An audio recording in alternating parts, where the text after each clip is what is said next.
মৰমৰ ছাত্ৰ-ছাত্ৰীসকল, তোমালোকে হয়তো বহুতেই ক্ৰিকেট খেল চাই ভাল পোৱা। কেতিয়াবা ক্ৰিকেট খেল এখন আৰম্ভ হোৱাৰ পূৰ্বে কোনোবাই মন্তব্য আগবঢ়োৱা শুনিছানে যে আজিৰ খেলত ভাৰতে টছত জিকাৰ 50-50 সম্ভাৱনা আছে? ৰেডিঅ' টেলিভিছনৰ নিউজত হয়তো তোমালোকে প্ৰায়ে শুনিবলৈ পোৱা যে ডিজেলৰ মূল্য বৃদ্ধিৰ যথেষ্ট সম্ভাৱনা আছে। আৰু বাতৰিৰ শেষত যেতিয়া বতৰৰ বতৰা শুনোৱা হয় তেতিয়া তোমালোকে শুনিবলৈ পোৱা যে আজিৰ বতৰ আংশিকভাৱে ডাৱৰীয়া হৈ বিজুলী ঢেৰেকণিৰে বৰষুণ হোৱাৰ আশংকা আছে। কেতিয়াবা হয়তো তোমালোকে ভালদৰে পঢ়া শুনা নকৰিলে মা-দেউতাই গালি পাৰি নকয়নে যে এইবাৰ যে তুমি পৰীক্ষাত স্থান লাভ কৰিবা তাত মোৰ সন্দেহ আছে, গতিকে ভালদৰে পঢ়া শুনা কৰা। আৰু তোমালোকৰ মাজতে আলোচনা নহয়নে বাৰু যে এইবাৰ পৰীক্ষাত অমুকে প্ৰথম স্থান লাভ কৰিব?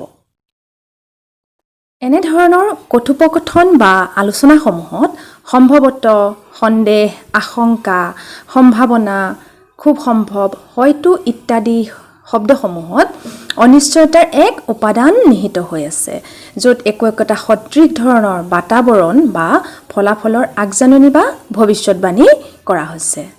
এইদৰে সম্ভৱতঃ আদি শব্দবোৰত থকা অনিশ্চয়তাখিনি বহু ক্ষেত্ৰত সম্ভাৱিতাৰ দ্বাৰা সাংখ্যিকভাৱে জুখিব পাৰি। গতিকে আজি আমি আলোচনা কৰিম সম্ভাৱিতাৰ বিষয়ে। ভিডিঅ'টি তোমালোকে আৰম্ভণিৰ পৰা শেষলৈকে চাই থাকিবা।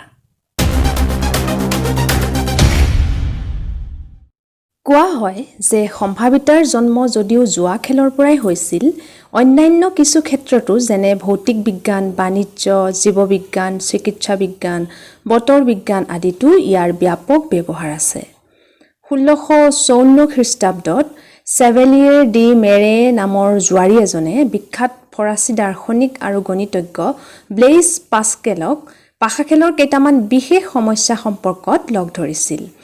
এই সমস্যাসমূহৰ প্ৰতি পাস্কেল বৰ আগ্ৰহী হৈ উঠিছিল। ভালদৰে অধ্যয়ন কৰি তেওঁ গণিতজ্ঞ পিয়েৰ ডি ফাৰ্মাৰ সৈতে আলোচনা কৰিছিল। দুয়োজনে স্বতন্ত্ৰীয়ভাৱে সমস্যাবোৰৰ সমাধান উলিয়াইছিল। এইসমূহেই আছিল সম্ভাৱিতা তত্ত্বৰ আৰম্ভণি। বিষয়টোৰ ওপৰত প্ৰথমখন কিতাপ book on games of chance 1663 চনত প্ৰকাশ কৰি উলিয়াইছিল ইটালীয় গণিতজ্ঞ জে কাৰ্ডনে। বহুকেইজন গণিতজ্ঞ জে বাৰ্নৌলি, পি লাপ্লাছ, এ মাৰ্কভ আৰু এন কলমোগ্ৰাভেও উল্লেখনীয় অৱদান আগবঢ়াইছিল। আহা, আমি এতিয়া সম্ভাৱিতাৰ সম্পৰ্কে ভালদৰে শিকিবলৈ কেইটামান কাৰ্য কৰি চাওঁ। এটা মুদ্ৰালৈ 10 বাৰ টছ কৰি মুণ্ড অৰ্থাৎ হেড আৰু পুচ্ছ অৰ্থাৎ টেইল প্ৰাপ্ত হোৱা সংখ্যা দুটা টুকি ৰখা হ'ল। পৰ্যবেক্ষণসমূহ আমি এনেদৰে পালোঁ। মুদ্ৰাটোৰ টছৰ সংখ্যা 10, মুণ্ড প্ৰাপ্ত হোৱা সংখ্যা 4, পুচ্ছ প্ৰাপ্ত হোৱা সংখ্যা 6। গতিকে মুণ্ড প্ৰাপ্ত হোৱাৰ বাবে ভগ্নাংশটো হ'ব 10/4 অৰ্থাৎ 0.4 আৰু পুচ্ছ প্ৰাপ্ত হোৱাৰ বাবে ভগ্নাংশটো আমি পাম 10/6 অৰ্থাৎ 0.6। এইবাৰ আমি ক্ৰমান্বয়ে টছৰ সংখ্যা বৃদ্ধি কৰি মুণ্ড আৰু পুচ্ছৰ সংখ্যাবোৰ লিপিবদ্ধ কৰি গ'লে দেখিম যে টছৰ সংখ্যা যিমানে ডাঙৰ হ'ব ভগ্নাংশ দুটাৰ মানবোৰো সিমানে 0.5ৰ কাষ চাপিব। এইবাৰ আমি অন্য এটা কাৰ্য কৰি চাওঁ। তোমালোকে পাশাগুটি দেখিছানে? কেইখন পিঠি থাকে বাৰু? নিশ্চয় 6খন, নহয়নে? এটা পাশাগুটি হ'ল 6খন মুখ থকা এটা সুষম ঘনক, যাৰ প্ৰতিটো ফালত 1ৰ পৰা 6 লৈ সংখ্যাবোৰক এটা এটাকৈ চিহ্নিত কৰা থাকে। কেতিয়াবা সংখ্যাৰ পৰিৱৰ্তে বিন্দুও থাকে। এইবাৰ আমি এটা পাশাগুটি প্ৰথমে 20 বাৰ, তাৰ পাছত 40 বাৰ আৰু তাৰ পাছত ক্ৰমান্বয়ে 120 বাৰলৈকে ওপৰলৈ দলিয়াই চাম। 1, 2, 3, 4, 5, 6 প্ৰাপ্ত হোৱা সংখ্যাবোৰ টুকি ৰাখিম।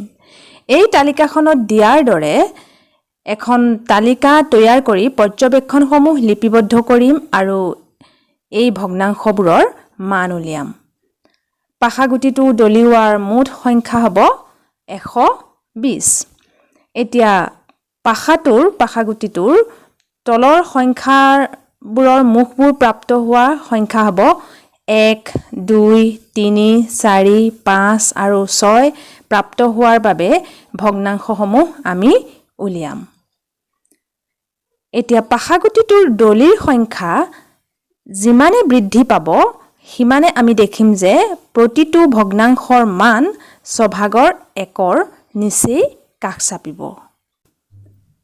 1 নং কাৰ্যৰ প্ৰতিটো টচকে প্ৰচেষ্টা অৰ্থাৎ ইংৰাজীত ট্ৰায়েল আখ্যা দিয়া হয় একেদৰে 2 নং কাৰ্যৰ প্ৰতিটো দলিয়ে হৈছে একোটা প্ৰচেষ্টা গতিকে আমি প্ৰচেষ্টাৰ সংজ্ঞা এনেদৰে দিব পাৰোঁ প্ৰচেষ্টা হ'ল এক ধৰণৰ কাৰ্য যাৰ পৰা একক বা বহু ফল প্ৰাপ্ত হয় 1 নং কাৰ্যৰ ফলবোৰ অৰ্থাৎ মুদ্ৰা এটা টচ কৰিলে ফলবোৰ হ'ব মুণ্ড অৰ্থাৎ হেড আৰু পুচ্ছ অৰ্থাৎ টেইল এতিয়া পাশাগুটি এটা দলিয়ালে ফলবোৰ হ'ব 1 2 3 4 5 আৰু 6 মুদ্ৰা এটা টচ কৰোতে কোনো নিৰ্দিষ্ট দলিত মুণ্ড প্ৰাপ্ত হোৱা কথাটো হ'ল এটা ঘটনা এন ইভেন্ট যাৰ ফল হৈছে মুণ্ডৰ প্ৰাপ্তি একেদৰে পুচ্ছ প্ৰাপ্ত হোৱাটো এটা ঘটনা যাৰ ফল হৈছে পুচ্ছ প্ৰাপ্তি পাশাগুটি দলিওৱাটোত 1ৰ পৰা 6 লৈকে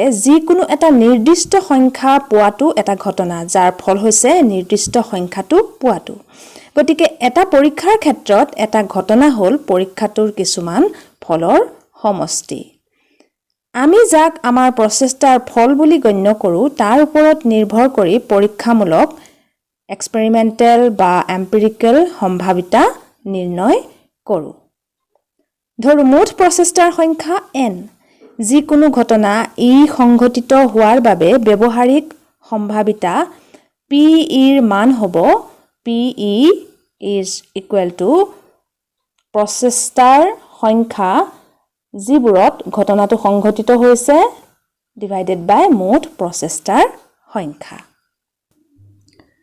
আহা আমি এতিয়া তোমালোকৰ পাঠ্যপুথিৰ অনুশীলনী 15.1ৰ দুটামান উদাহৰণ কৰি চাওঁ অনুশীলনী 15.1ৰ 4 নং প্ৰশ্নটো তিনিটা মুদ্ৰা 200 বাৰ একেলগে টচ কৰা হ'ল আৰু বিভিন্ন ফলৰ বাৰংবাৰতাসমূহ নিম্নোক্ত ধৰণে পোৱা গ'ল ফল তিনিটা মুণ্ড কাৰণে বাৰংবাৰতা পাইছো 23 দুটা মুণ্ডৰ কাৰণে বাৰংবাৰতা দিয়া আছে 72 এটা মুণ্ডৰ কাৰণে বাৰংবাৰতা হৈছে 77 আৰু মুণ্ড নোপোৱাৰ বাবে বাৰংবাৰতা হৈছে 28 যদি মুদ্ৰা তিনিটা একেলগে আকৌ টচ কৰা হয় তেন্তে 2 মুণ্ড প্ৰাপ্ত হোৱাৰ বাবে সম্ভাৱিতা উলিওৱা ইয়াৰ সমাধানটো হ'ব এনে ধৰণৰ দুটা মুণ্ড প্ৰাপ্ত হোৱা সংখ্যা আমি পাইছো 72টা এতিয়া মুদ্ৰা তিনিটা একেলগে টচ কৰা মুঠ টচৰ সংখ্যা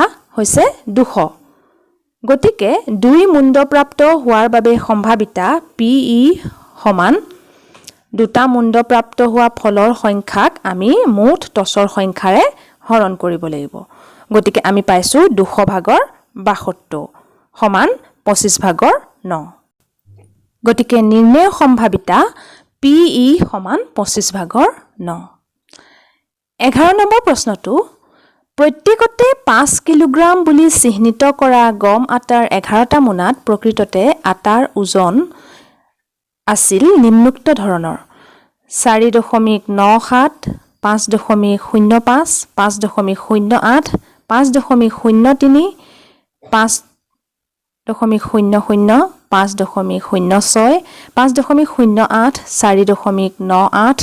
4.98 5.04 5.07 5.00 এই মোনাবোৰৰ পৰা যাদৃচ্ছিকভাৱে বাছনি কৰা কোনোবা এটা মোনাত 5 কিলোগ্ৰামতকৈ বেছি আটা থকাৰ সম্ভাৱিতা নিৰ্ণয় কৰা ইয়াৰ সমাধানটো হ'ব এনে ধৰণৰ ইয়াত মুঠ মোনাৰ সংখ্যা আছে 11 এতিয়া 5 কিলোগ্ৰামতকৈ বেছি আটা থকা মোনাৰ সংখ্যা কেইটা হৈছে এটা আছে 5.05 5.08 5.03 5.06 5.08 5.04 5.07 গতিকে নিৰ্ণয় সম্ভাৱিতা হ'ব PE সমান 11/7 আমি আজিৰ আলোচনাৰ পৰা দেখিলো যে এটা ঘটনাৰ সম্ভাৱিতা 0 আৰু 1ৰ মাজত থাকে কিছু কিছু ক্ষেত্ৰত 0 বা 1ও হ'ব পাৰে আমি সম্ভাৱিতাৰ বিষয়ে দশমান শ্ৰেণীত আৰু অধিক বিশদভাৱে জানিব পাৰিম যিসকল দশমান শ্ৰেণীৰ ছাত্ৰ-ছাত্ৰী আছে তেওঁলোকৰ বাবেও মই সম্ভাৱিতাৰ ওপৰত এটি ভিডিঅ' প্ৰস্তুত কৰি আছো গতিকে সকলোৱে চাই থাকিবা আমাৰ এই চেনেলটি ভিডিঅ'টি তোমালোকে লাইক আৰু শ্বেয়াৰ কৰিবা আৰু যিসকলে এতিয়াও আমাৰ এই চেনেলটি সাবস্ক্ৰাইব কৰা নাই তেওঁলোকে সাবস্ক্ৰাইব কৰি লবা ধন্যবাদ